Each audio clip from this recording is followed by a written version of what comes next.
Hey, what's going on, guys? This is Reckles with WTBGold, and I have been working on a Lunara guide for the past, 3 weeks, and since that is taking absolutely forever and I'm only halfway done, I thought I'd put out something a little faster, just to give you Heroes of the Storm players something to look at. So, this is how to solo the boss in the new map, Towers of Doom. He's a handful. He absolutely wrecks people. The first obvious solo is Gazlowe. If Blizzard ever puts out a map or a boss that Gazlowe can't solo, I'm just gonna uninstall right there because they're missing the point. Gazlowe should be able to solo everything. So at level 1 you want to take Regen Master, at level 4 you want to take Mercenary Lord, and then of course at level 10 you want to take RoboGoblin, and that's gonna give you 150 damage extra. I do recommend at level 7 taking first aid if you're not going to go absolutely bananas on Regen Master,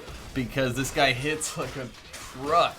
And also space out your turrets on the outside. His skull that he throws down, it always lands on the right side. So another no-brainer solo is going to be Rexxar. For this, you want to take Hunter-Gatherer, you want to take Easy Prey, essentially Mercenary Lord superiority, and then you can either take Bird of Prey at 7 or Blood of the Rhino, which increases the healing done to Misha. So Misha just, either way, Misha's going to be super tanky and just keep healing her up and stay out of, stay on the left side, let Misha tank the head that gets thrown down.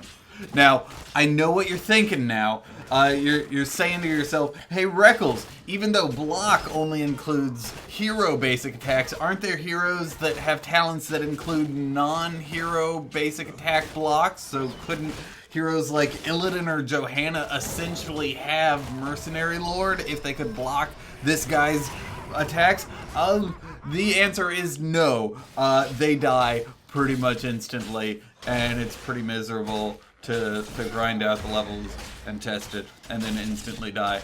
The net on that is it's an AoE attack, so it's not included as a basic attack.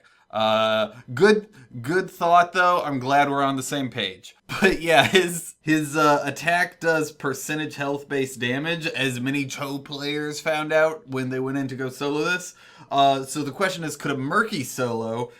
Well, maybe. He might be able to if the floating skull didn't wait until a target appeared before landing and dealing 1,000 damage and then putting a dot on the ground. So that absolutely wrecks Murky. Murky can't deal with this guy. He just does too much damage. But what we can learn from testing with Murky is that he needs targets for the skull. So how can we take advantage of that? Well, Lost Vikings and play again. For these guys, you want to make sure ahead of time you get a bunch of regen globes. You want to never have them all grouped up. Whoever you have on the right-hand side of the screen, you want to make sure you're keeping him mobile so he doesn't get stuck in the poison or take too much damage. For these guys, I took Olaf the Stout, I took Merc Lord, Norse Force, which is the shield, I took Play Again, Jump, and Impatience is a Virtue, which is kind of their battle momentum. Now, this is one of my first tests, and I'm an awful Vikings player, so I don't think Olaf the Stout actually helped. Maybe having Hunka-burning Olaf would have actually gotten him down faster than Jump? I don't know. Test it out. If you're a better Vikings player, let me know. Along the same vein though, and something I was actually really happy with and really proud of myself though, was that you can actually solo this guy with Nazeebo.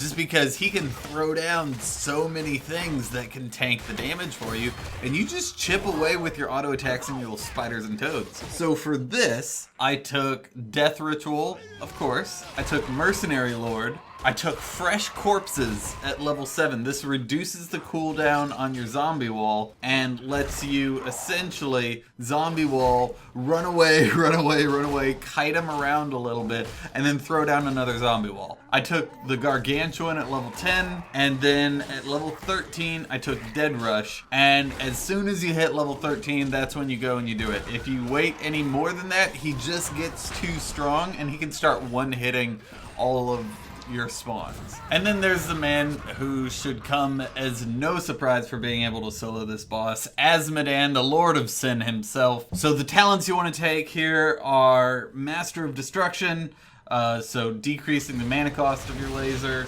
You want to take Mercenary Lord and Infused Power, which gives you an additional charge level on your laser, along with March of Sin at level 13, which allows you to move while you're channeling your laser. And the goal here is just to kite him around and laser him to death. And like, even though you aren't taking your heal from your laser, because you aren't taking damage, because you have Mercenary Lord, you just burn him down so fast. He can't kill you fast enough, and since you can move and laser at the same time, you can move out of the poison damage fast enough.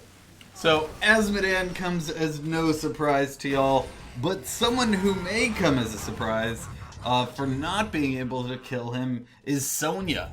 I could not find a build on Sonya, and I tried a couple different times, just couldn't find a way to get him down. I went super damage, I went super evasive, I went super whirlwindy, just could not find a way to kill him with her, and it was kind of sad. Arthas, however, I could get him down with Arthas, and the only thing I'd have to say here is I went Globes, Mercenary Lord, and then heal on your auto attacks, but then I killed him as soon as I hit level 10. But then I wanted to try him again for a recording because I forgot to use my frozen wastes.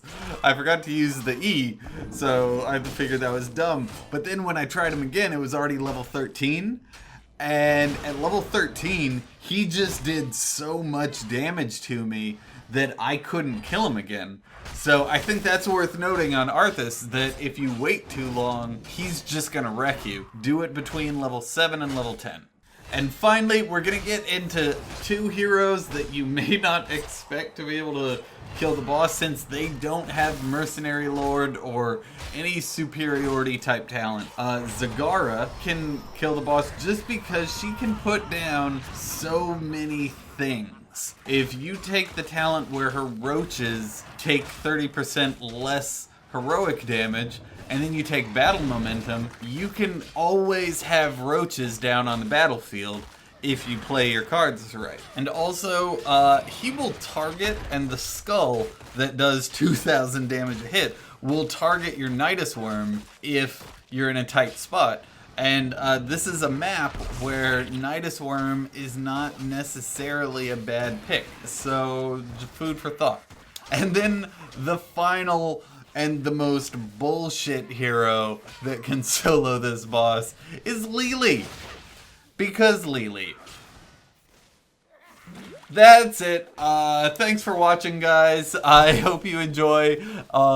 Make sure you subscribe if you haven't. Watch some of my other guides if you haven't. And if you think anyone would appreciate this video, send it to them. Talk to you later. Bye.